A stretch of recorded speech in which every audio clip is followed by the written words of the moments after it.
Oui, merci Madame la Présidente de séance. Dans la continuité de ce que nous évoquions à l'instant sur les facteurs de décrochage qui dépassent le seul cadre scolaire, cet amendement propose de s'arrêter sur une autre réalité, plus silencieuse mais tout aussi déterminante, celle des troubles des conduites alimentaires dont on a eu déjà l'occasion d'évoquer dans cette Assemblée. Ces troubles relèvent pleinement des problématiques de santé et des freins psychologiques que nous avons évoqués. Ils sont souvent invisibles, difficiles à repérer et pourtant leurs conséquences sur la scolarité sont majeures.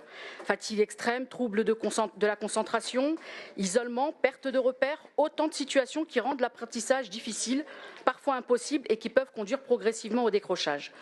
Ce sont des jeunes qui continuent d'être présents en apparence, mais qui, en réalité, sont déjà en train de décrocher. Or, aujourd'hui, ces troubles restent largement sous-identifiés dans les dispositifs que nous mettons en place.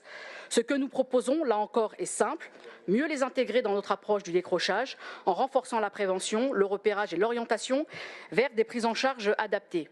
Pour que lutter contre le décrochage scolaire, c'est aussi être capable de voir ce qui ne se voit pas.